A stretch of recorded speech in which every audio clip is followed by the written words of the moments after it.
жыл Совет үкіметінің кезінде болмаған газ мынау енді сіздердің елдеріңізге де келіп жатыр.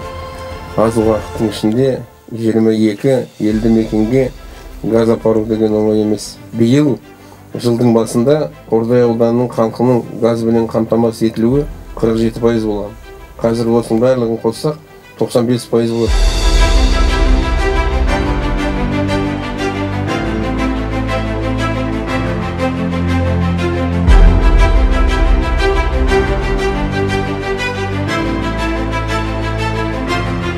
Осы ауылға келін болып түскеніме 40 жыл болды. Міне сол 40 жылда көптен күткен міне табиғи газымыз келді. Бір жылына бір 10 шақты тонна көмір жағамыз, бір кемінде 150 мың ақша кететін еді. Енді мына газ енді көгілдір газ жаныпты, міне соған қуанып жатырмыз.